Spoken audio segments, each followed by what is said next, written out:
what is the best thing to do on the basis of Shastra. In that situation on the battlefield, he had the option either to fight or not to fight, or to go away. And he was considering what to do or what not to do. Of course, we generally hear that it's in terms of his own sense gratification.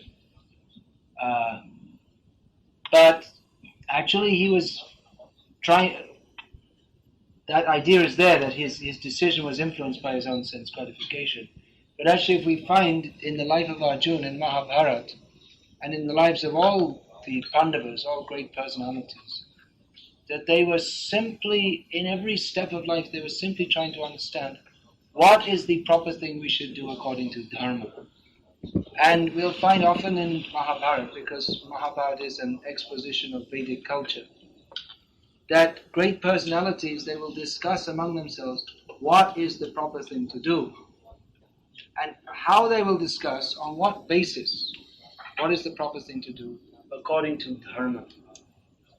Dharma means that which is given in Shastra, how to behave. Just like, for instance,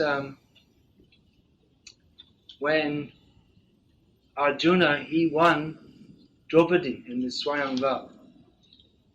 And then there was the Kshatriyas present, they were some, how is this possible that a Brahmana can take this, we're all, because the Pandavas, they were incognito, they were in disguise, dressed as Brahmanas. So the Kshatriyas were saying, how can this Brahmana take this Kshatriya, the daughter of a Kshatriya? It's an insult to us.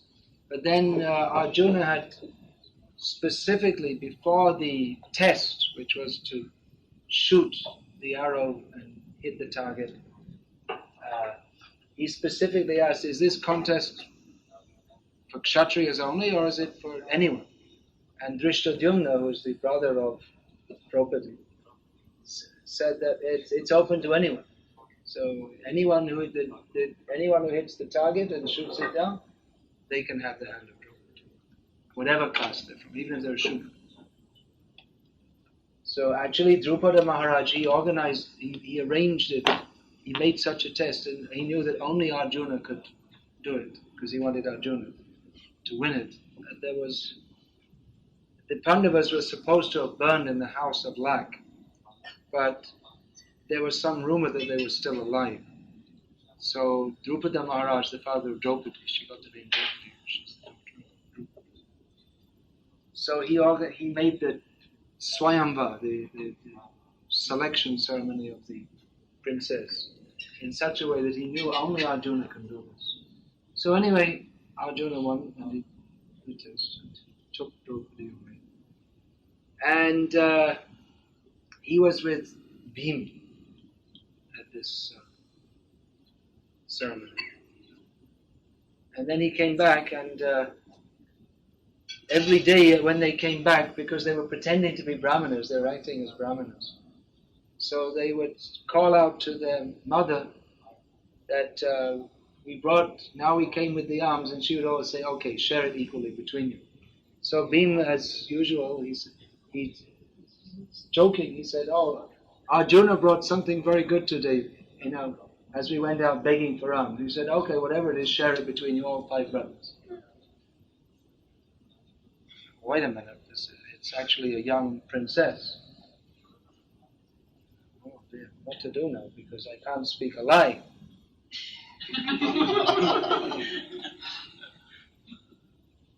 So then anyway, they had to go for the wedding, which is organized by the up-to-date wedding is, in India, the wedding is organized by the bride's party.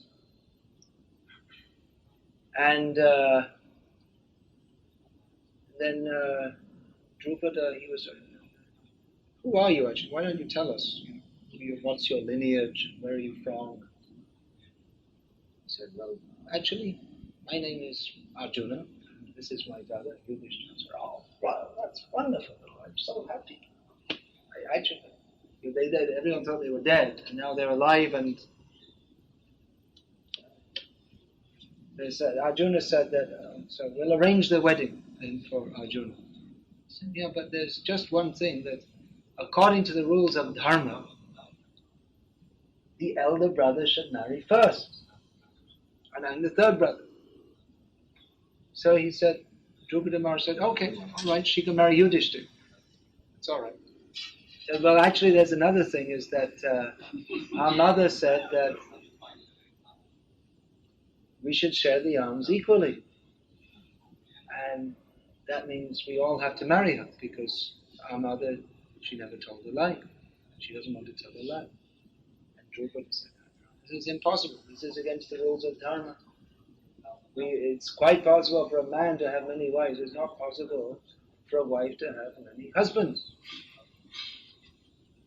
according to the rules of dharma, not according to modern laws. A man can marry many times, but a woman can only marry once. And there, in rare cases, in which are regulated by Shastra, a woman can actually remarry. But if she's married young and she never had children, and the husband died, in that circumstance, certain writers of Smriti, they allow it, that she could be remarried. But not that she gets married and 3 kids and then gets divorced and married someone else and has 2 kids by him and gets divorced again, like this. That's not allowed in any Shastra. So then Drupada, he was just, I can't do that. How can I allow this? And then eventually Vyasa had to go and say that actually in this unusual case it can be allowed. And then he took Drupada aside and spoke to him. Actually, there's a history to all this, that and he told him other various stories, how in a previous life Draupadi, she was very beautiful and qualified, but somehow or other she couldn't get a husband, so she was doing austerities to Lord Shiva to try to get a husband. And eventually Lord Shiva appeared and said, what boon do you want? He said, I want to have a husband. I want to have a husband. I want to have a husband. I want to have a husband. I want to have a husband. She was so anxious. He said, okay. You said it 5 times. You can have 5 husbands. So, in the next life, then she got the opportunity. So anyway, but it was very interesting that before Vyasadeva came, Yudhishthira Maharaj, he said that even though we don't find any prescription in Shastra for this, but to my mind, it seems correct, and my mind can never allow anything which is against dharma. Now that now you and me can't say that. Well, I think it's time. I went down to McDonald's, and I think it seems right, so that's good. I should do it. Actually, Manu, he gives what are the different, according to dharma, what are the different pramanas or sources of evidence that we can accept. So Shastra, but then again, Shastra may not always be very clear. There may be conflicting vidhis, rules of how to behave, because life is very complex. Just like Arjuna, he should fight. It's his duty to fight. He's already promised to fight, and he's fighting against aggressors. And who can be killed? Someone who's an aggressor, someone who's stolen your wife, someone who's set fire to you, someone who's stolen your money. And there's 6 aggressors, and the Duryodhana and company, they've done all these things. To someone who takes away your property, that's it. That's 6 things. So they've done all the things. Therefore, in every way, it was dharmic to kill such people. But then it became somewhat complex because life is very complex. Somehow or other, Drona, Kripa, Bhishma, Ashvatthama, who are all gurus to the Pandavas, they came on the other party. So you're not supposed to kill your guru. Remember that.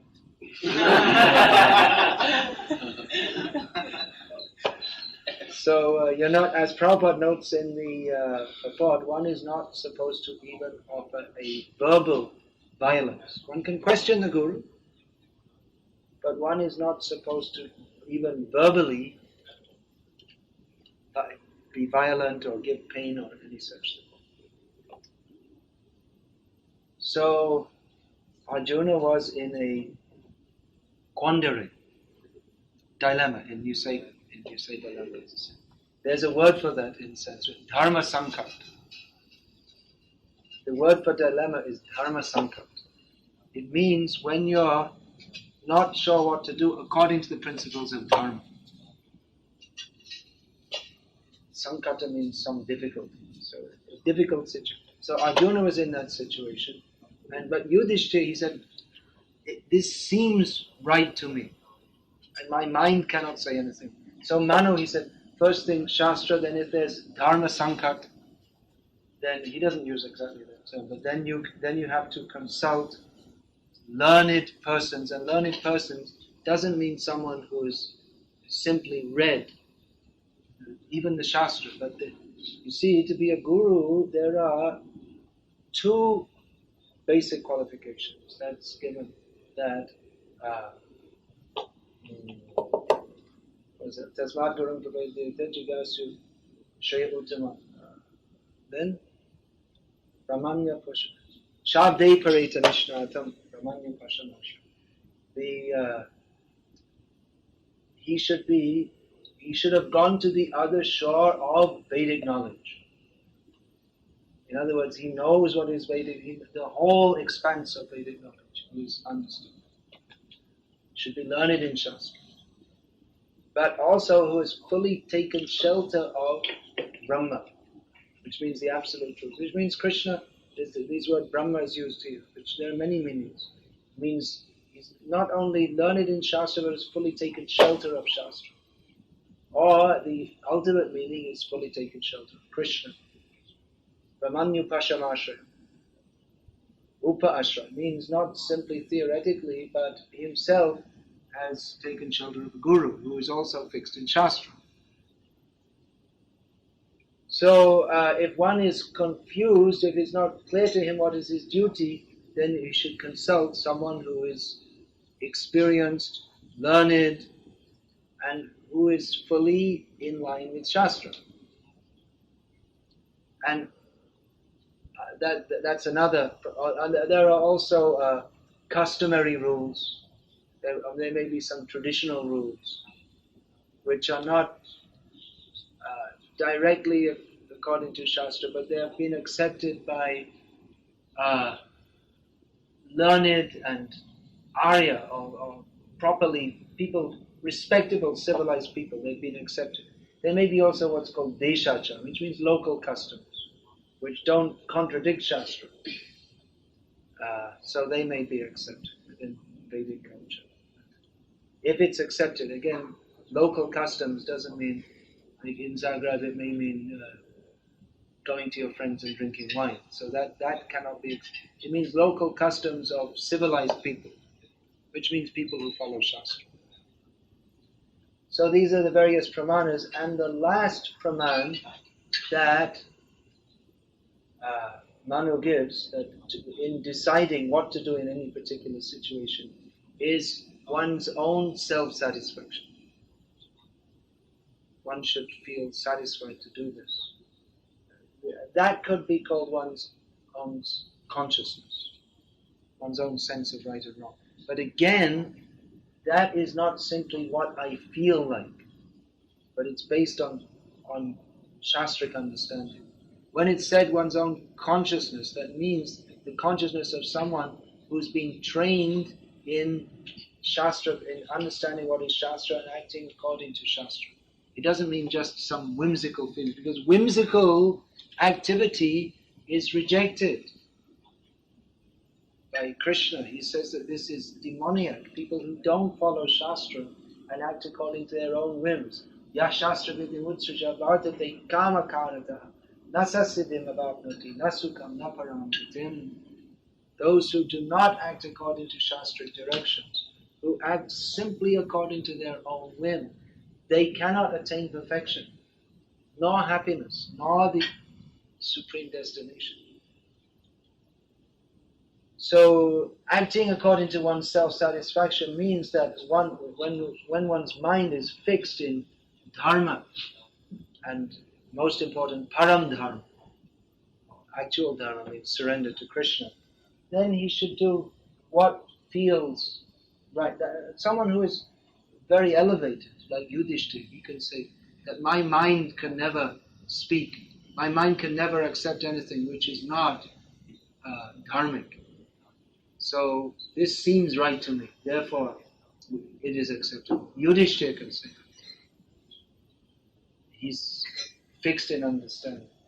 He is sometimes called Dharmaraj. He's the son of Dharmaraj. He's the Yamaraj. So Yamaraj exactly understands what is right and wrong. And those who do not follow Shastric direction, pravriting cha, nivriting cha, janana vidur asura. Those who do not know what is correct activity and what is incorrect activity, they are called demons. Now here, pravriti and nivriti, proper action and improper action. Again, this means in reference to Shastra. It doesn't mean according to any man-made system of morality. Man-made system of morality must be influenced by brahmprama vipralipsa karanapatam, by illusion, the tendency to make mistakes, by the cheating propensity, and by imperfect senses. So we find mundane morality, then it cannot be on the same level as Shastric direction. Just like according to mundane ethics, it's very interesting. Just like 100 years ago, I don't know about in this country, but say in England or America, homosexuality, just to give an example, it was forbidden by law. Nowadays, if you say anything against homosexuality, that is forbidden by law. Or how this abortion that was previously illegal, but now women say that it's my body, I've got a right to do with what I like with my body. So how can you say that if I want to have an abortion, who are you to say how to do it? So okay, all right. Yeah. It sounds like a plausible argument, but it's a specious argument because what those words there. Plausible means acceptable. It sounds like a logical argument, but it's specious. Specious means it sounds logical, but it isn't. So it's an argument put up which, if you're not sharp, you'll get fooled. If you don't catch the illogic in it, it sounds logical, and if you don't have a clear way of thinking, then you'll be fooled by it. That's called specious argument. There are words for all these things in Sanskrit. There's a whole science of how to understand Shastra also. Because there's a saying in English by a famous poet. Anyway, we both read the Bible day and night, but where you see black, I see white. So someone is quoting Shastra and saying one thing, and someone is quoting Shastra and saying something else. So how to understand Shastra? There's a whole science. Now we're going from our epistemology is that we accept Shastra. This is the main way to it. The main point of understanding is Shastra. And Buddhists, they are rejected. Now if you see Buddhists, in Vedic culture, Buddhists are rejected. Now if you see Buddhism, actually they use all the same. This nirvana is not a Buddhist word. It's right here in Bhagavad Gita. Brahma nirvana mrichati. You will attain Brahma, spiritual nirvana, which means Buddhists, they have they've taken that word and made it annihilation, but that's not the meaning of the term in the original Sanskrit. It means more salvation, Brahman, one will attain, Brahman. So, and then they say how in Buddhist philosophy, greed or desire, that is the cause of all suffering. Therefore, you have to stop desire and then you get liberated. So it's actually all based on Vedic philosophy. Of course, the idea of this voidism, that's not Vedic, but it's very similar to Shankaracharya's impersonalism. And Shankaracharya was able to establish his philosophy on the basis of Buddhism, which is not very auspicious. But anyway, from Chaitanya Charitamrita we understand why that was so, how it all came. But anyway, even though the Buddhist philosophy in many ways is very similar to, so many terms are given and so many points, it's very similar to Vedic philosophy, but it is rejected. Why? Vednamaniya bodh hoito nastic. The Buddhists are considered atheists because they don't accept the Vedas.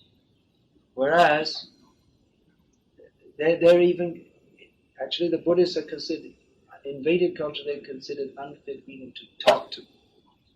One should not even discuss with them because they're considered, they don't accept the Vedas and they're offenders and not even to be discussed with. There's how much importance was given to Vedic knowledge.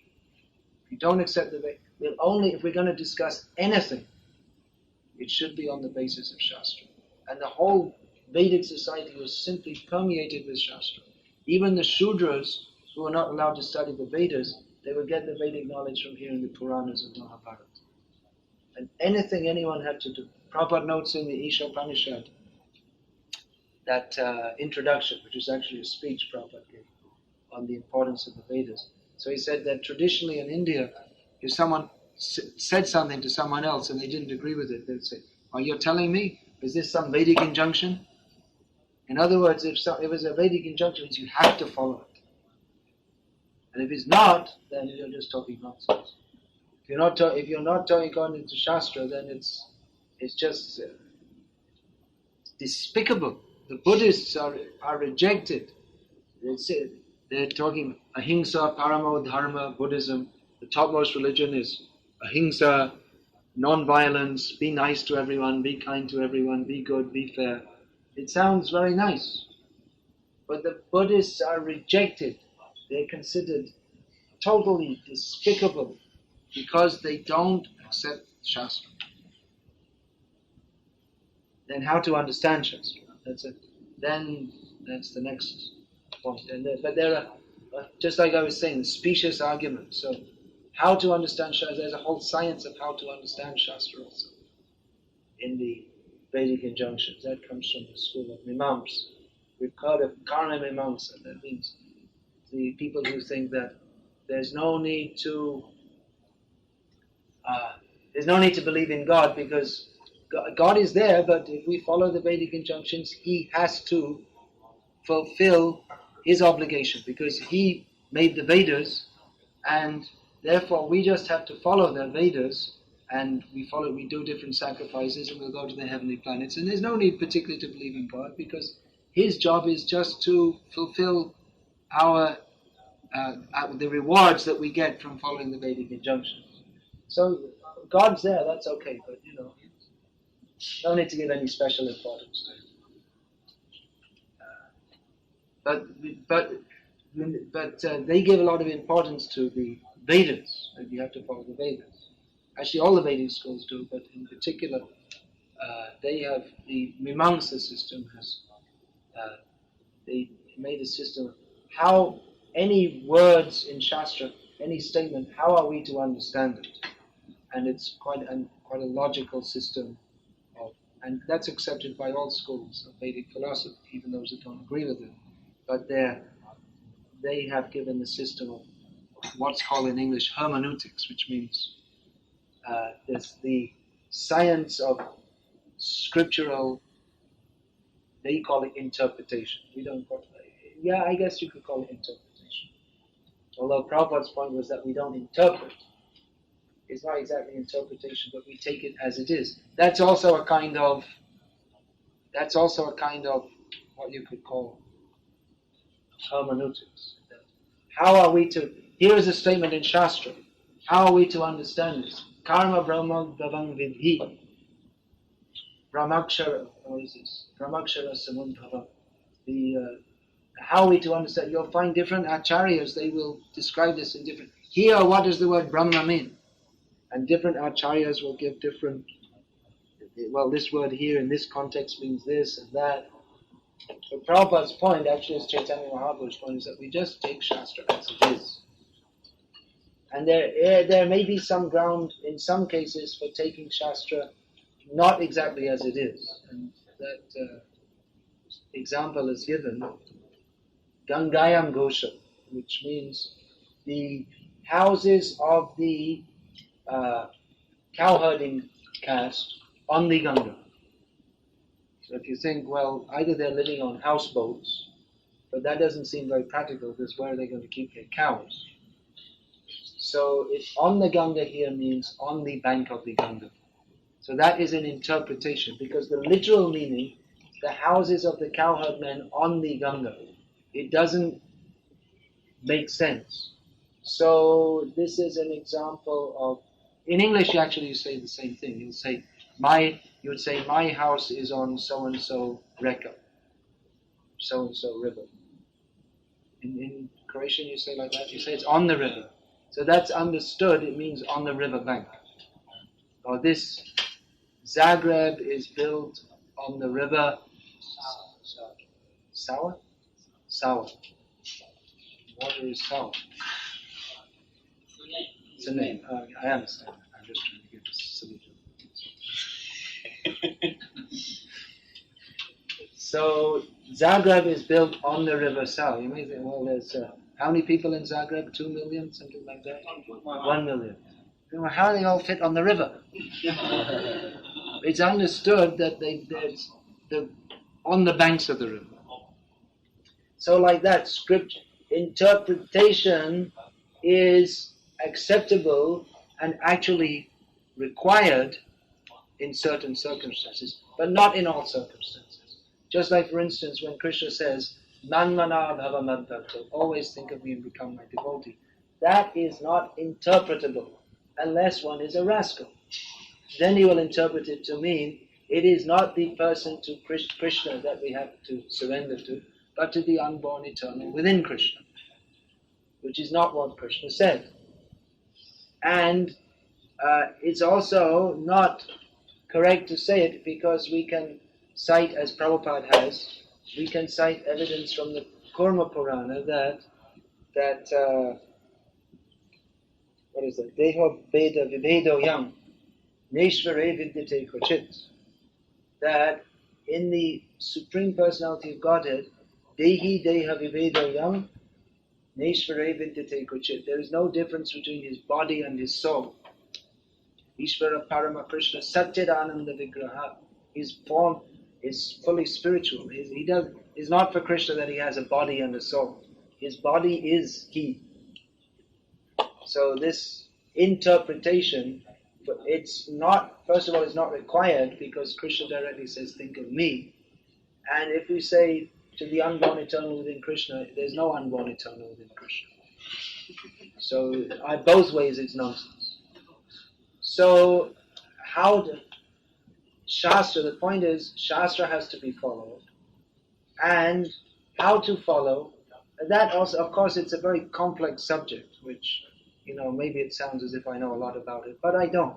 I just know the basic principles I'm not familiar with all the different, there are many, many points on it. You have to, this science of scriptural understanding, Mimamsa, then you have to know Sanskrit very well to even begin to understand it.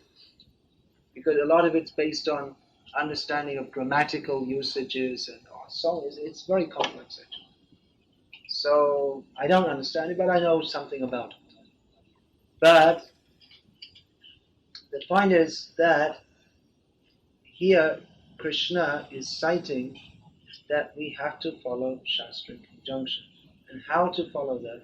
There's also a whole system which is simplified by, it's simplified for people who actually we don't have to get involved in so much complex arguments anyway. We know when you're walking down the street in Zagreb or if you're distributing books, no one comes up to you and says that, well, I also know Bhagavad Gita and according Manmana Bhava Madbhakto, and if you take this grammatical rule and it actually means this and that. You don't find that. And in fact, they wouldn't speak to you in Croatian, they'd speak to you in Sanskrit and you wouldn't understand anything anyway. There are still people like that you'll find in South India especially. But they're actually irrelevant. It's like they're Madhva Brahmins and this Shankaracharya, still they come and they argue with each other and they on all different, very abstruse points of philosophy.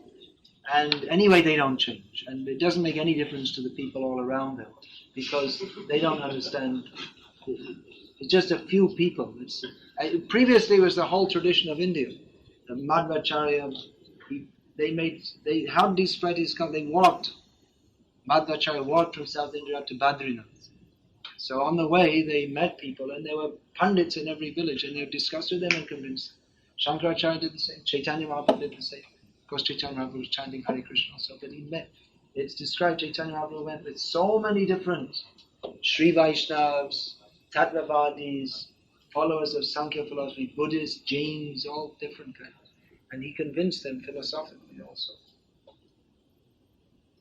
So, for us, there's no need to get into so much complex discussion, but one very basic point we have to understand, that Krishna consciousness, or the absolute truth, the basic principle, sadhu, shastra, guru, vakya, chitte, te, koriya, aika, arna, koriya, manayasha. This is a quote from Prem Bhakti Chandrika of Narottam Das, which is very similar to Guru Mukha Padma Vakya Chitte Te, which we sing every day. We follow what the Guru says exactly. Why? Why do we follow? Because he follows Guru, Sadhu, and Shastra. Exactly. And actually, it's interesting. Narottam Das says Shastra, Sadhu, Guru, Vakya. He puts it in different ways. The first thing is Shastra. The qualification to be a Guru is that he follows Shastra. He doesn't follow Shastra, then Sai Baba or something like that. Then it's just complete nonsense. So the qualification is to follow Shastra. Then if there's some, exactly how to understand Shastra through sadhu, means through the parampara acharyas. So if we get a bona fide guru and we follow, then that is perfect. But still we should know what, it's not that we just, okay. No. Guru, his duty is to teach the disciple according to Shastra. Acharyavan Purusho Veda. The symptom of one who is initiated, who has an acharya, is that he knows Shastra. So everything has to, we see Prabhupada, he was preaching constantly. If you listen, Prabhupada's lectures, conversations all the time. Shastra speaking, quoting verses, constantly, all the time. Because he was making, even though Prabhupada was clearly a self-realized, self-effulgent acharya, but he didn't claim that, well, I'm an acharya, therefore I say this and you should accept. He never said any such thing. He would say, I'm saying this because Shastra says this, and here's the quote. Or sometimes, if it's some minor point, he would say, my Guru Maharaj, he did like this, therefore I'm doing this. One time, someone came to be initiated by him. He'd already been initiated by some Radha Kund Babaji. Then he came to Prabhupada for initiation. And then he said, then Prabhupada gave him the Gayatri mantras. We give 7 mantras. Brahma Gayatri and 6 Pancharatri mantras. So he said, well, that means 6 Pancharatri means 2 for Guru, 2 for Gauranga and 2 for Krishna. And he said, well, previously I had mantras for Nityananda, Advaita Acharya, and so many others. So why don't you give my previous Guru, why don't you give? Prabhupada said, my Guru Maharaj gave this. I'm giving it to you. So, And he expected that he would accept as sufficient. So if it was that, if it was a point that, well, why don't we worship all the demigods together with Krishna? Why don't we keep a picture of Ganga in the deity room? No one said that to Prabhupada, but didn't do that in those days. Now we do. So then some Shastra, Prabhupada, yes, we have to accept Krishna as supreme. Why? Because that is the verdict of all the Shastras. Gita, very clear. Atah parataram nanyat kinchit asti dhananjaya aham sarvasya prabhu matassa bhaktapada. But then some points of exactly some details of why we do this. If it's not in Bhakti Rasamrita Sindhu, then we some minor points. Then we may say, our Guru, he told us like this. We accept. He's clearly a self-realized Acharya. So every little point, even sometimes it may be not exactly according to Shastra, but if it's some minor detail, we can take that. Just like, I'll give another example. In Shastra, it said that one should only offer to the Lord atap, rice which is atap. That means that which is not boiled. There are two basic kinds of rice. One that you simply husk it and use it, and the other that you boil it, dry it, and husk it, and then again it has to be boiled. Twice boiled. So in Shastra it said that this twice boiled rice should not be offered to the deity. It's getting rather detailed, isn't it? So Vaishnavas, generally they don't use that. But then devotees ask Prabhupada about that, because generally all the rice you get in the West is this pre-boiled rice. Basmati isn't. For your information. But Prabhupada replied that yes, you can use, because in the Gauriya Math, even at the time of my Guru Maharaj, it was used. Therefore, you can use this twice boiled rice. When he was asked about brown rice, Prabhupada said, no, it's not fit to offer Krishna.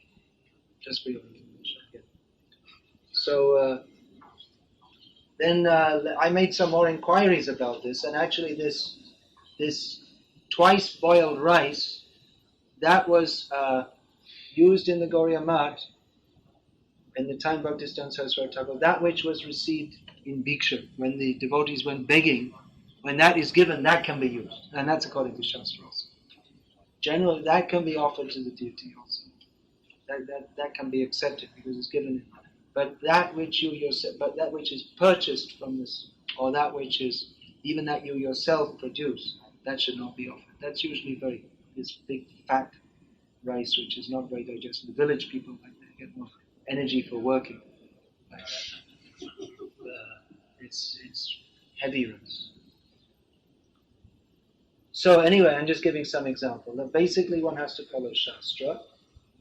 And how we follow Shastra, because you see, even the Mayavadis, they follow Shastra. At least they say they follow Shastra. What they do, they base it on Shastra.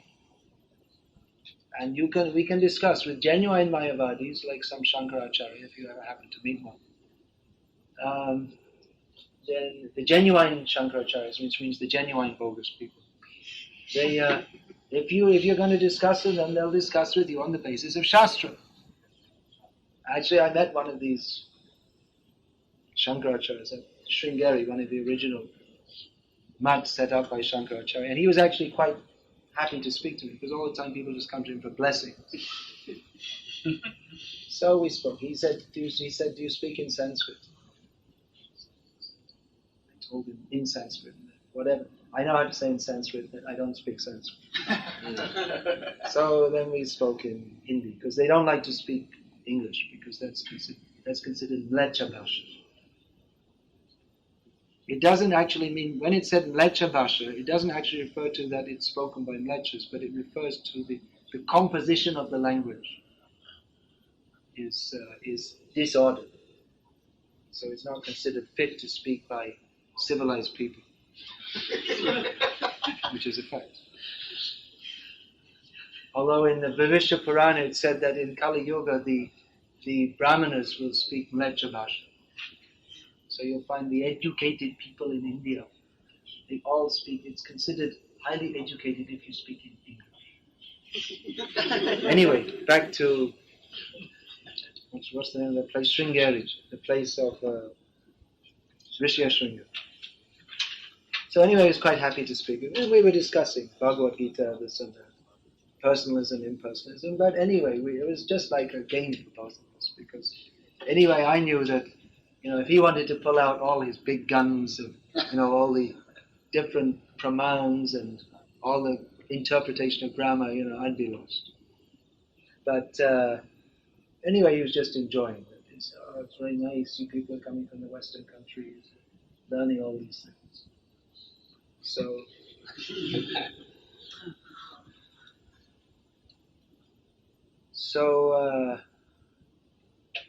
what was I talking about? How did I get out to Sringeri? You have to come back to Zagreb now. Mayavadis, they follow Shastra. But of course, they don't really follow Shastra because they misinterpret it. But at least that the basis is the Shastra, which is, if you go to India, then you have to learn your Shastra, because it's not uncommon that people walk up to you on the street and say something like, well, in the so-and-so Upanishad it says this, and what's your understanding of that? So, it's good to know a few things, otherwise you might get caught. So, anyway, I'm just giving the point that it's the Vedic culture, which is the culture which is meant for at least civilization. From the very beginning with the language, at least civilization. And ultimately, if you're going back home, back to God. So much embedded in Shastra. So much. And Krishna consciousness is only based on Shastra. It's not based on, there may be so many different ideas that people have. But if it's not based on Shastra, then it's just, it has no meaning. Now, we don't have that background. We don't have that background of firm faith in Shastra. And people in India nowadays also, they don't, unfortunately. Very unfortunate, they lost that culture.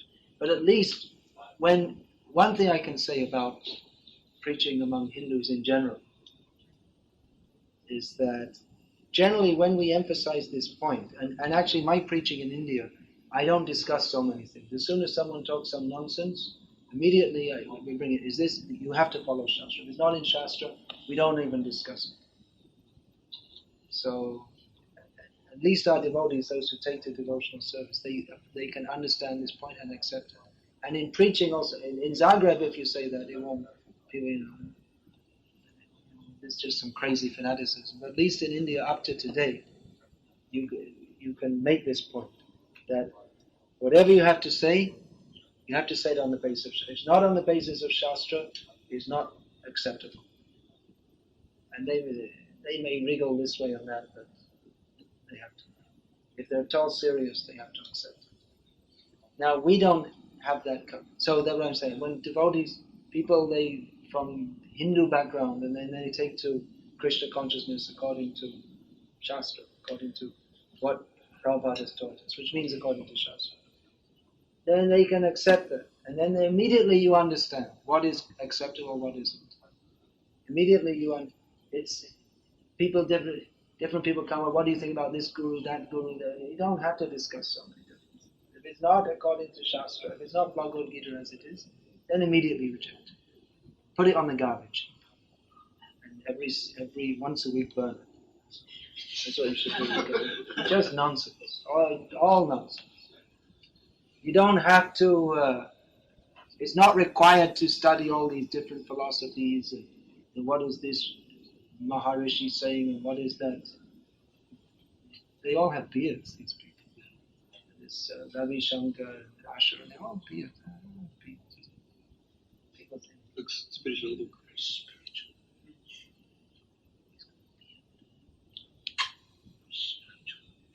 People are fools. Sometimes here. Sometimes here, sometimes here. Jata, big jata. So, no need to study Om. They're not speaking Gandhisha. But in the Western countries, people don't have that culture. Therefore, Prabhupada is saying we should learn science to preach. Not everyone has to learn, but all our devotees should know some basic things. We should all read Life Comes from Life and learn these basic points. The chicken is a better scientist than you. So I was discussing this morning. You say you will produce life in future, but the chicken is producing one egg every day. That's a life. So the chicken is a better scientist than you. So basic points. It's Prabhupada. Prabhupada, he could say these things because he was fully in touch with Krishna and fully in line with Shastra. Therefore, everything he said is perfect.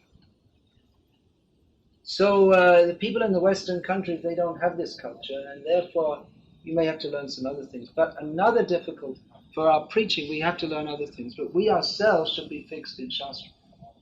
We should know that science, this is not our field.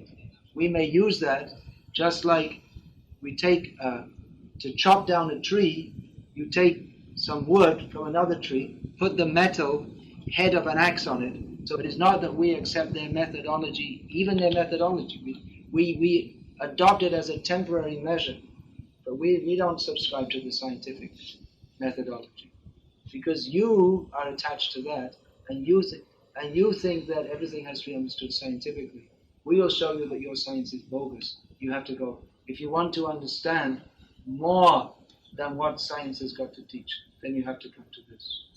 So as a tool we may use it, but it's not our field. Our field is Bhagavad Gita as it is. And Srimad Bhagavatam and Nectar Devotion and Chaitanya Charitamrita.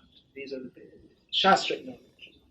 Now, but another problem with preaching Krishna consciousness in the West, in this sense, is that often we find our devotees, they're not fully convinced of the need to follow Shastra. They don't have this clear vision that if it's according to Guru, Sadhu and Shastra, we accept it. If it's not, we reject it. That we still may be carrying some garbage ideas from our previous life in pre-Krishna consciousness.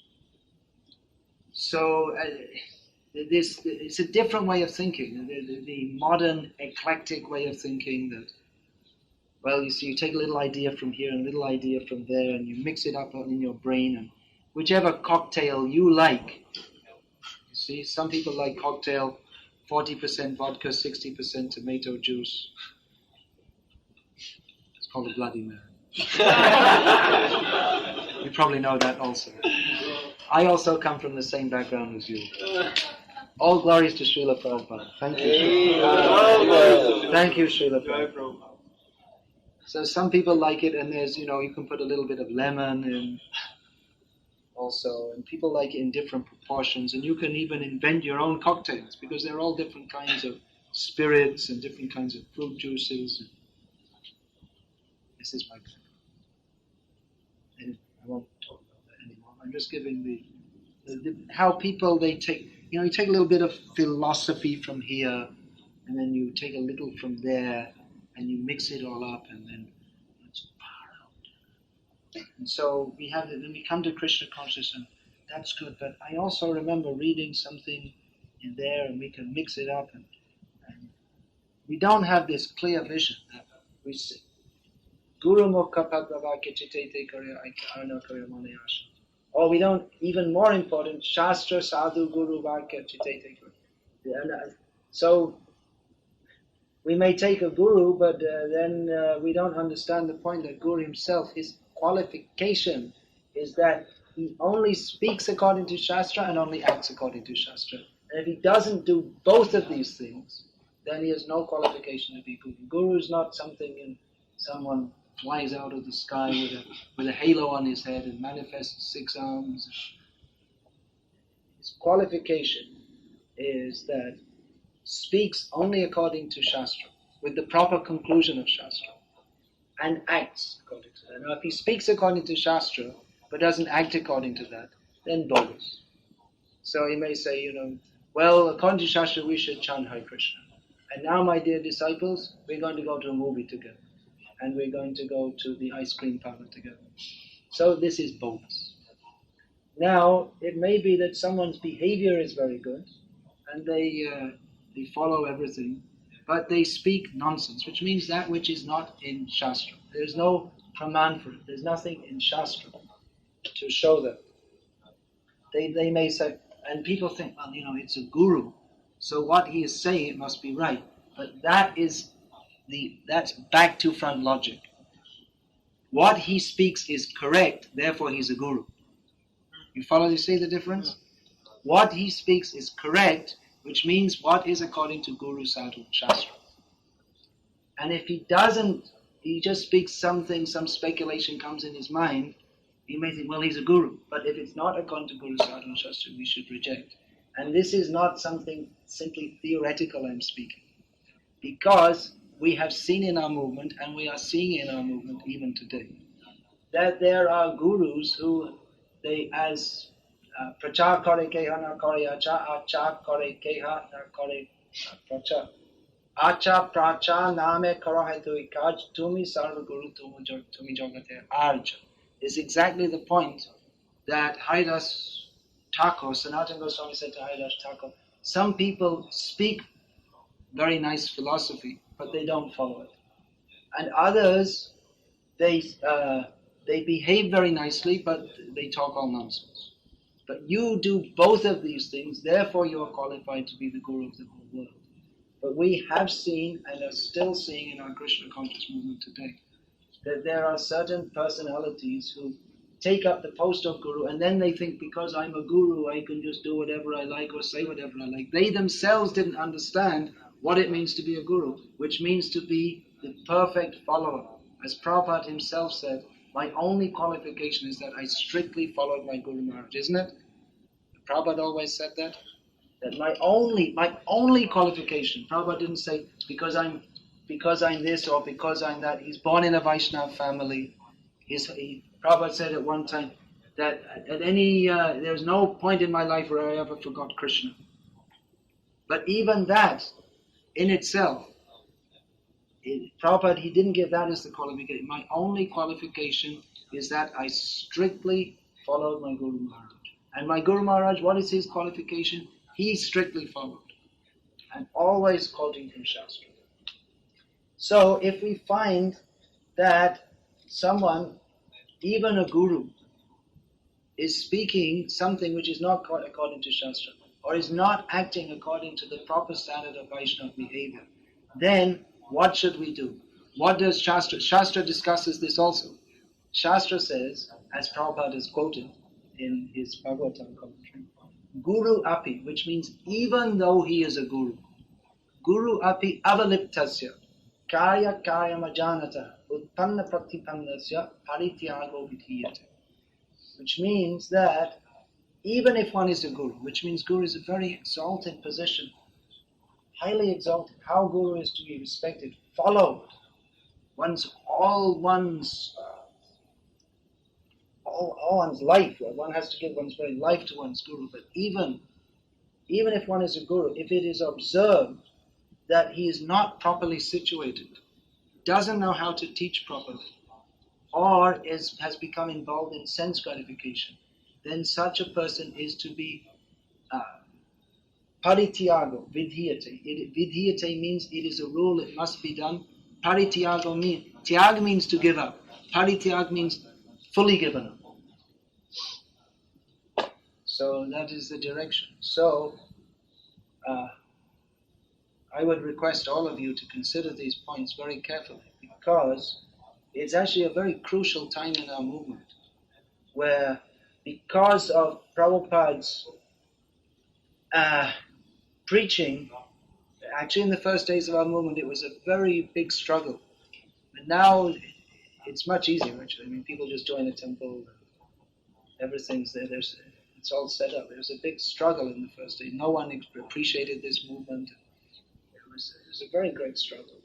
But now it's actually, there are many people who in this country, we could say, compared to other countries, this country is somewhat blessed in the sense that many people take to Krishna consciousness. So that's. But on the other hand, there's a tendency for people to be somewhat sentimental. So sentimental means they can be easily misled and misguided also. So we should understand according to Shastra. Prabhupada, how much he was emphasizing, always speaking Shastra. I'm seeing here in Croatia, not only here in Croatia, but in other places, that devotees, they like to listen to bhajan cassettes, and they like classes with lots of interesting stories. And if you see they have so many books in their home, and it's mostly all like some story books, like the Ekadashi story and this and that. But I wonder how many devotees are seriously studying Bhagavad Gita as it is. They may be reading so many books. How many devotees are very seriously daily reading Bhagavad Gita and trying to understand? And then going on to Srimad Bhagavatam and really becoming absorbed in the knowledge of Shastra.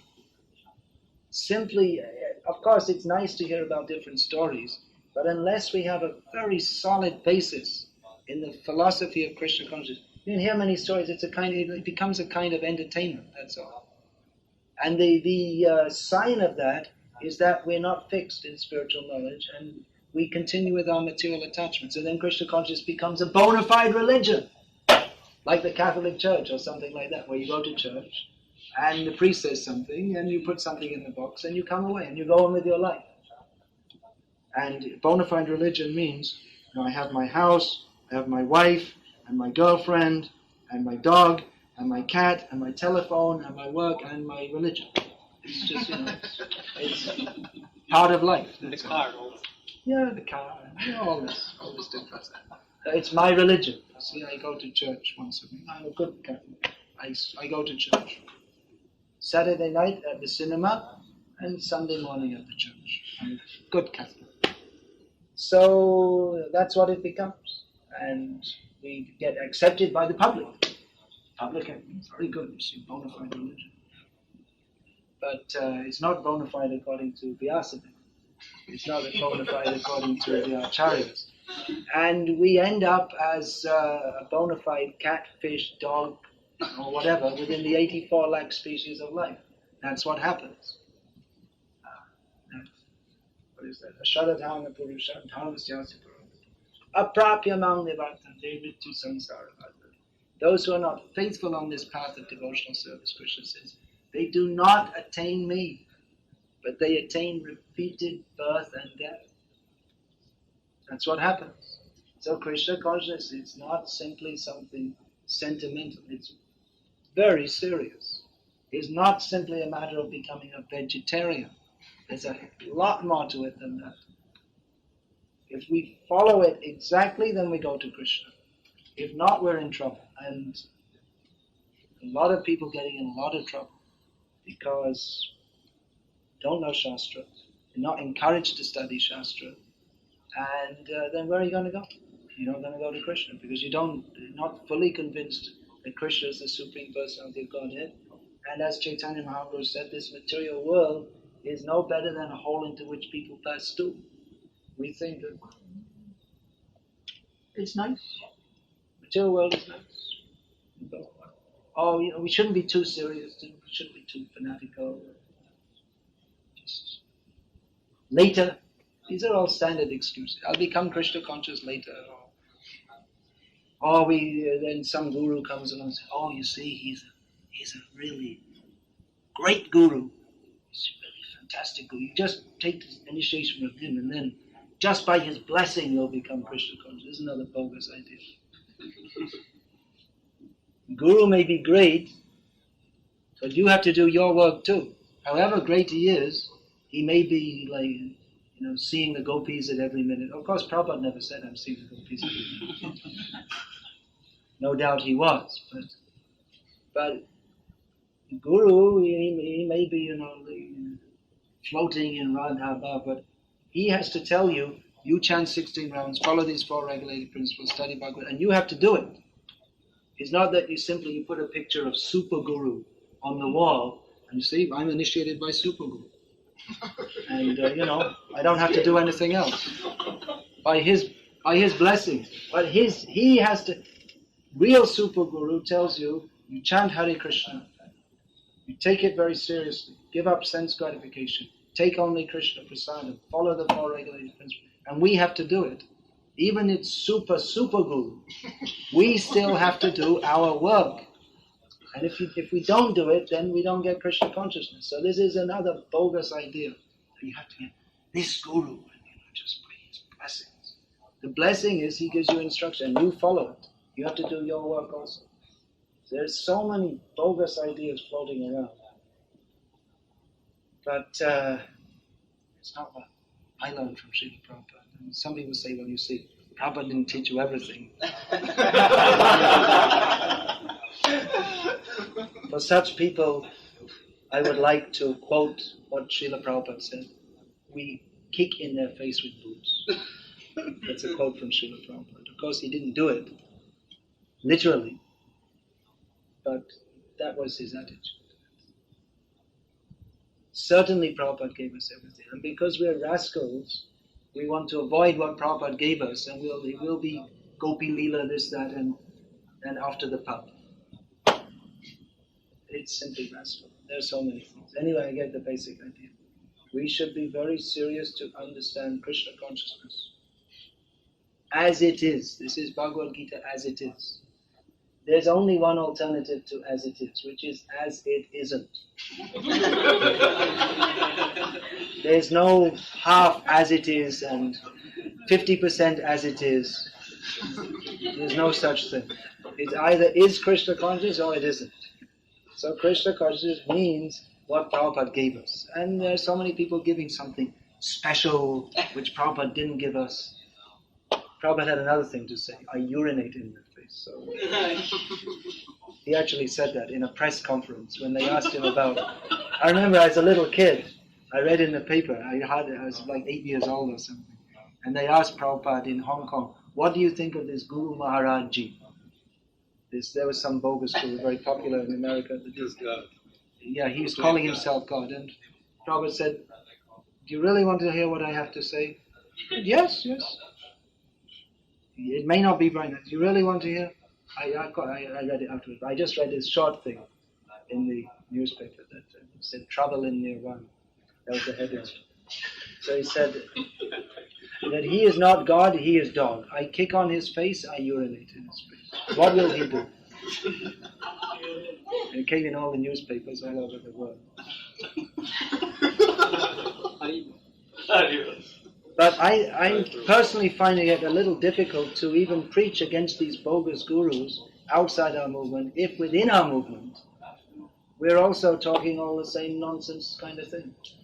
That, some special realization which no one has from some level of communion with cosmic consciousness. What is this? This is not what Prabhupada gave us. It's not Guru Sadhana Shastra. So we should immediately reject. It becomes difficult, like Arjuna found it difficult when he had to fight with his own kinsmen. These are my own brothers, cousin brothers, gurus. How can I fight with them? Krishna said, they're not properly following the Vedic direction. They're not in line. So you have to reject them. It's very difficult for Arjuna, but you have to do. So even within our movement, if we see something which is not according to the Shastra, and even maybe Guru, very difficult. What do we want? Do we want some blind, sentimental attachment to someone who's andhaya tandaya rupaniyamana, blind following the blind? Or do we want to go to Krishna? We have to consider. If you want to go to Krishna, the path is very clear. If we are sentimental and will be misguided, then everything becomes mystical, which Prabhupada said mystical means misty, not clear.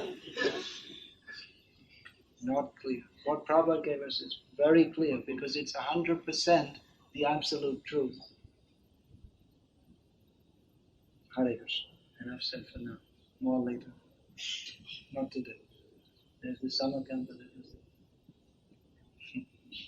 tend to speak more along these lines because I'm seeing it's a very critical situation and many people are being misled and misguided by all kinds of things which are almost seem to be like Krishna conscious, but which are not what Prabhupada gave us. I mean, therefore not actually Krishna. It's not going to take you to Krishna. You mentioned these two qualifications, that Guru must follow Shastra and must also Speak according to Shastra. speak according and act also. Yeah. So my question is, should individual devotee in the movement, means every devotee, should he judge Guru according to these two things and think if he's a bona fide or not, or should we leave that to the GBC, who usually, when some Guru makes some deviation, they are the ones who make some decisions? Yeah, should we individually judge if a Guru is following properly, or should we wait for the GBC to make a proclamation? I recommend, in your own self-interest, don't wait for the GBC, because they usually make a statement, or when it's already far too late, when someone's absolutely totally deviated and it's been obvious for a long time, then finally they come up with. Usually what happens is they wait for some gross kind of fall down, but the philosophical deviation comes first, and that's actually more dangerous, because with the gross deviation it's very clear. But with philosophical, then there's some argument and this and that. Well, maybe it's okay and maybe not. So better you see, the thing is, you're supposed to, before you take initiation, you're supposed to see very clearly and judge. And I would recommend consider. Now I'm not against the Guru system in ISKCON, because I happen to be one of those fellows sitting on the Vyasa and giving initiation. But I would recommend you be very careful about what you're doing. Don't just go in out of some sentiment. Take it. There's no need to rush. Take it a little carefully. Just because someone has some reputation or name or fame, or you have to see, are they actually acting and speaking according to what Prabhupada has given us? We should get a little educated about this. And the temples, instead of saying this is a bona fide Guru, you see, they're authorized by the GBC, I would recommend that we should teach what are the qualifications of a bona fide Guru, and then according to Shastra, on the basis of that you decide. Not just the GBC said this, that. I think, for the sake of our own self-interest and to do a good service to others who have come here to this movement in all sincerity to follow what Prabhupada has given us, I think it's our duty to educate people. And then you make your choice. And if you're so stupid even then that's your bad luck. But you should know what are the symptoms of a bona fide Guru according to Shastra. And then you make your decision. And don't be influenced by someone just they're pushing, come on, take initiation from my Guru. Not like that. It's allowed, you can take initiation up to 6 months, but I would recommend take some more time. There's no harm. There's no harm to take some more time. Generally in the beginning we tend to be very sentimental. We don't know very much either. So better take a little time. That's my recommendation. You don't have to take it. As you asked me, I'm giving a reply. Sometimes from this outside society, sometimes some people are coming to ISKCON, joining ISKCON, or practicing Krishna consciousness with, like, for example, homosexuals tendencies, and how we should relate to them. How should we relate with homosexuals who take to Krishna consciousness? Well, I don't see why we have to make it any special big issue about homosexuals. If they want to take to Krishna consciousness and follow the regulated principles, they can. Follow the regulated principles means they can't indulge in homosexuality. So then if they're homosexuals and they take to Krishna consciousness, they follow the regulated principles. Fine. Then we don't even have to bother thinking whether they're homosexual or not. Finish.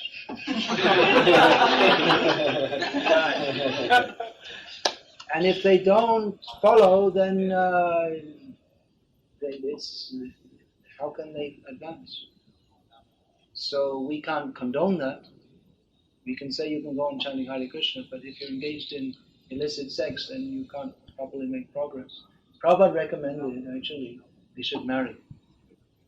It may be difficult for some. It's a difficult situation, what to do, but we can't compromise our principles. We don't reject. want to be fine, chant Hare Krishna. Prabhupada had quite a few homosexual disciples, and he never rejected them or hated them for that. But he never allowed them that you can indulge in. Heterosexual, there is because according to Shastra, there is an allowance for that. Get married. Live as a gentleman, as Prabhupada said. But for homosexual, there's no allowance in Shastra. Because the purpose of marriage is, or the purpose of sex, marriage means actually it's meant for sex. But of course, when we say the word sex in the modern context, then we just immediately think of gross sense gratification because that's the background we're coming from. But actually, in Vedic culture, sex, although it's enjoyable on a certain platform, but just like again Arjuna, the different women would approach him at different times because he's a very attractive man. But he would only accept them if it was according to the principles of dharma. Just like he was when he was in the court of his father Indradev, and the Urvashi, the Apsara, saw Arjuna looking at her appreciatively, and then she approached him later and said, "Well, I saw you looking at me, and I'm also attracted to you, so how about it?" She said. And Arjuna said that actually I was looking at you with appreciation because I was thinking that Puruvara, many generations ago, you were one of my, married with Puruvara, and then from him came our dynasty. So I was looking at you with appreciation, thinking that you are my great something grandmother, and I can't enjoy with you. It's not possible because you're my mother. And then she cursed him that you'll have to become a eunuch. And that wasn't considered something very nice. That the great Arjuna would have to become a eunuch. At least he had to pretend like that for 1 year. So, but he, on the basis of dharma, he said, even though she's so many generations removed, you are my mother. There's no question I can't have sex with you. Then on another occasion, there was a rule among the Pandavas, how can they be 5 husbands with 1 wife? How is it they're not going to fight among each other? Because generally, if more than one man is attracted to a woman, they fight amongst each other. Just like the case of this Sunda and Upasunda? Is it? 2 demons. They got a benediction from Lord Brahma that no one can kill us, that we will be immortal and no one can kill us. So he said, well, there has to be, I can't give you that benediction, but there has to be someone who's immortal. So he said, okay, each other. Only if we're killed by each other. Because they had a very strong bond of friendship. So then they were causing havoc all over the universe, and Lord Brahma created Tilotama, who's the sum total of all beauty. And then they fought over her and they killed each other. So generally, men fight over women. So how are 5 brothers going to maintain their equanimity among each other if they have the same wife? So then they made this, I think again it was Vyas, said to them, maybe it was Vidura, said you have to consider this very carefully. He told the story of Sundar. How are you going to live together in such a way that you don't become enemies of each other? So then they made a rule that whenever Draupadi is sitting in the room with one, then no one else should come in. So anyway, circumstantially, Arjuna had to break that rule because Yudhishthira was sitting in a room and with Draupadi, and then a Brahmin came and said, hey, my cows are getting stolen, come, you have to save them. And Arjuna's weapons were in that room. So he said, what to do? I either have to insult Yudhishthira by going, I have to break this, or I have to otherwise I can't protect this Brahmin. My dharma is to, actually I'm supposed to be telling another story. Anyway, it's interesting. My dharma is to protect the Brahmin. No, I'm telling you, it's a different story actually. We're way out in the story, so I might as well finish it. I'm supposed to be talking about Ulupi. Yeah, I'm coming. Getting there gradually. Okay. So he protected he killed the thieves and got the cows back to the Brahmin. Then he went to Yudhishthira and said, look, I'm sorry, now I have to go off and leave you. I have to go to the forest for a year. And you have to be, in the forest, you have to be celibate, you see, for 1 year. So Yudhishthira said, no, it was an unavoidable circumstance. And Arjuna said, no, we made this rule. And so Yudhishthira was arguing, you don't have to follow this, I'm not offended. And Arjuna said, no, I have to follow the rule, I'm going to the forest, see you after 1 year. So he was living as a celibate in the forest, and he was going to different holy places. You see, immediately, as soon as he got an opportunity, he immediately engaged in some religion. He didn't go up to the forest and just sit under the tree and eat mangoes. But he was visiting different holy places, and he was at one holy place, and he went in the Ganga. Maybe it was at Haridwar or Rishikesh or someplace, and he was taking a bath, and all of a sudden he felt someone yanking his leg, and he got pulled down and down and down and down and down and down. And he ended up in the next Varsha, underneath the earth planet, in Nagaloka, the kingdom of the Nagas. So, and there was a beautiful girl there, and she said, well, I'm the daughter of the Snake King, my name is Ulupi, and when I saw you, I became full of desire for you, so according to Kshatriya code, you can immediately accept me, which is, according to Dharma, that's quite acceptable. If a woman of good caste desires a Kshatriya, then they can marry according to Gandharva right. Now don't say I'm a Kshatriya. And go out and it's not like that. So Arjuna could do that. So Arjuna said, yes, that is the rule of Dharma, that I am obliged to satisfy you. But I'm supposed to be living in celibacy now. So, in other words, he wasn't saying, oh, great, beautiful young girl. He said, no, is it according to Dharma or not according to Dharma? Then she convinced him that your celibacy is only in relationship to Draupadi. Therefore, you can accept me.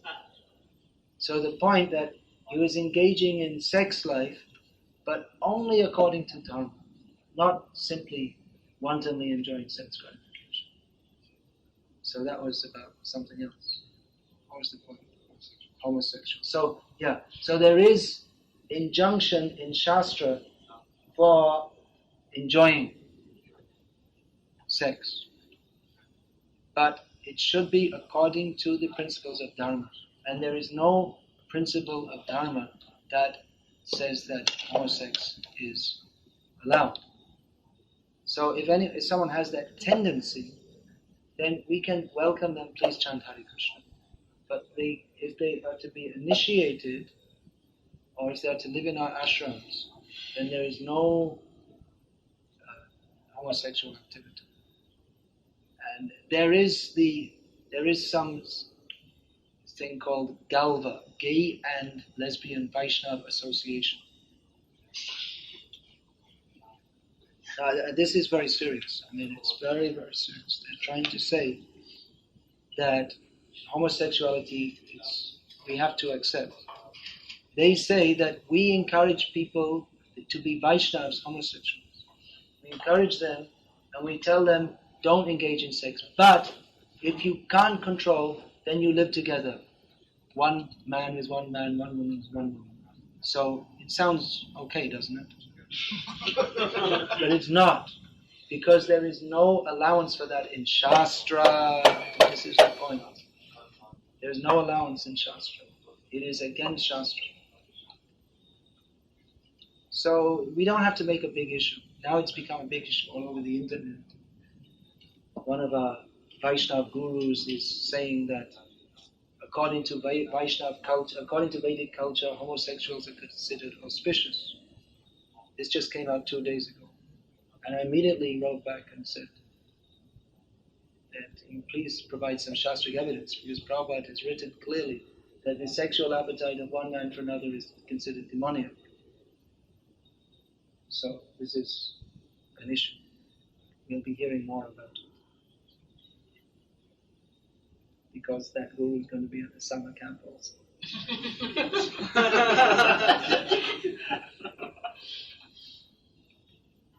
So what should we say? I immediately reject. No, actually not immediately. I say provide some Shastric evidence that it's auspicious, considered auspicious.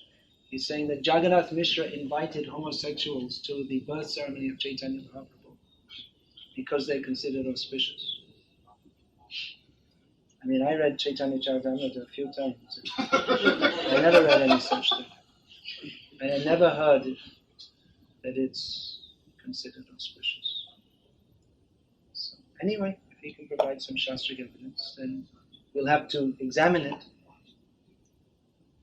If not, then we should just reject such a person for speaking against the principles of Shastra, even if he's a guru. So, what I'm speaking is not just some theoretical discussion, very serious issue. That's only one thing. I said other things also. I mean, like I said, I think we'll finish here. It's getting a little late. We're also supposed to run, so maybe. You want to discuss more? Yeah, okay. I guess it's a hot topic. I have two questions. One is just short technical, one is like the media class. We saw that Arjuna had a dharmic dilemma, and Krishna, as his guru, he gave him a higher vision and solved problems. So I have experience, and I feel that it's quite common that sometimes we see that someone doesn't follow properly the rules and regulations, which is obviously against following the Shastra. But in the same time, I, as an observer, could be, for example, brahmachari or even brahmana initiated, but I'm not telling the truth. I'm dwelling in my mind with the sexual desires like this. And I have always justification for my, because Chaitanya Mahaprabhu said that in mind this doesn't count as a problem, but I see this, for example, that someone doesn't follow offering bhoga to Krishna or doesn't follow sex regulation or something like that. And there is very often like fight. This is not according to Shastra, this is not according to Shastra, but in my mind I can justify my Maya, which is like subtle, and Chaitanya Mahaprabhu justified that it's not my I don't know if Chaitanya Mahaprabhu said that exactly, but Prabhupada has said that because of the offenses in the mind are not considered. Well, we can consider why offenses in the mind are not considered.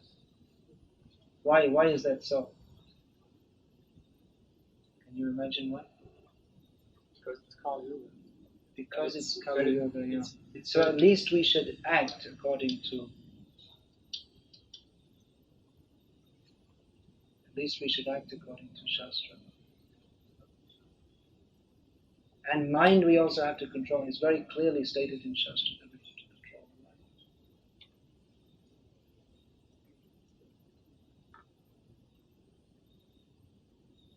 Then another question. Another question, very technical. If there is such deviations, and obviously there are, it is not possible to make some forum of gurus who are following strictly Prabhupada and to discuss about it. It is possible to discuss and try to resolve, but the problem is that often people don't like to listen. Because it seems that there is like some kind of cheating in our society. People who are coming, new people, we are teaching them something, and they choose some guru, and then afterwards some another guru said, oh, he's not qualified. It's Well, but on what basis? One says on how are we to understand who's bona fide and what's not bona fide according to Shastra?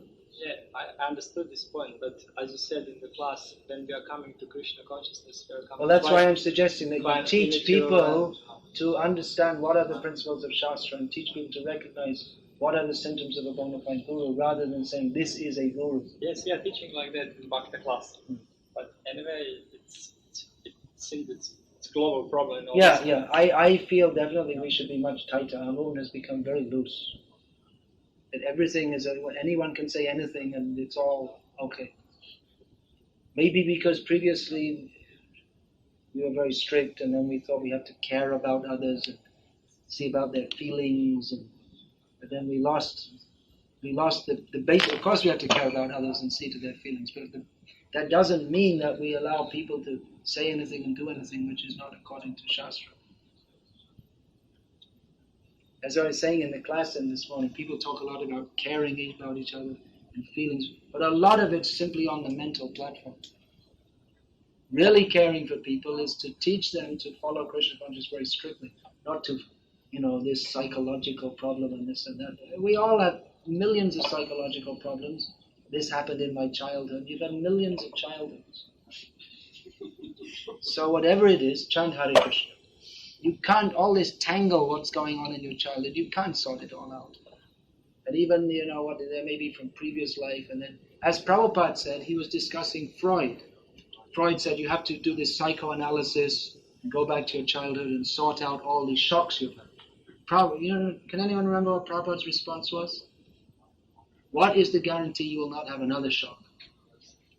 Because material life means there's always suffering, there's always shocks. There are so many things which can make us psychologically imbalanced. But real psychological balance is to accept that I am not this mind anyway. I'm a servant of Krishna. So this personally, I feel it. I'm feeling all this stuff about caring and feeling has become too much influenced by a mundane psychological approach, and not. We have psychology. Everything's there in Bhagavad Gita. Everything we need to know about psychology. Everything.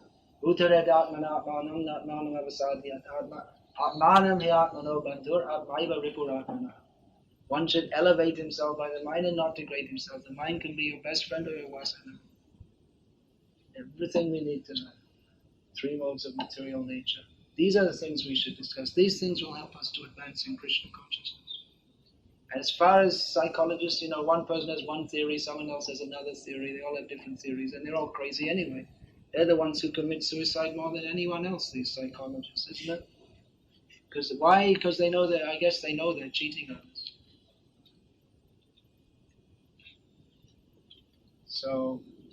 So there are different things, everyone's being very open, respecting different opinions. So there is room for that also. There are different approaches in Krishna consciousness. It's not that everyone's going to be exactly the same. But at least everyone should follow Guru, Sadhu, and Shastra, which for us means to follow Prabhupada, Sadhu, and Shastra. And Guru in Krishna consciousness, Guru in this world means, as Prabhupada himself said, they should be a strict follower of Srila Prabhupada. Of course, strict, I guess that word's open to interpretation. At least they should be. Regarding six, I also read their arguments. But what is their point anyway? What is their point? What are they trying to say? Like I say, if you're a homosexual, you come to Krishna consciousness, so you follow the 4 regulated principles. And what does it matter whether you're homosexual, heterosexual, this, that, the other? But it seems that Srila Prabhupada, the 2 of his disciples, one another man, they said that they cannot marry, that it's against their nature. And Prabhupada said at least stick to one part. You mean that Prabhupada was advocating homosex? No, I don't say this. I say I say this on BBC conference. So I'm just I want to say that this is quotation from YouTube disciples of Prabhupada, not Prabhupada. I'd have to investigate that more carefully. But even I can send you this. You can do, yeah. I mean, did Prabhupada actually say that? And was he advocating that you? Is this what they're saying? No, they don't. They want to say that. You see, even like heterosex, we see people have a damn hard time following the regulated principles, even in marriage. I mean, what goes on in Grihasta's home is none of my business. But we do hear sometimes that they have, or sometimes they say we have difficulty controlling our senses, and then it's understood. So, but at least it's, as Prabhupada said, if you want to have sex, at least get married and live like a gentleman. So that's considered, maybe it's not first class, but it's acceptable at some level. If one is indulging with his wife, it's acceptable at some level. It's not grossly sinful, like going out on the street and polluting so many women. But like I say, there's allowance for that.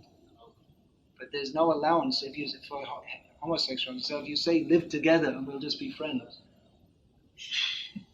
I don't know.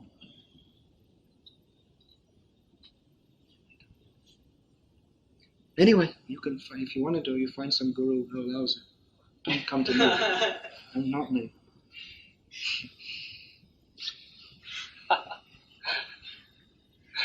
I'm sure, the way things are going, you can find a guru to allow anything.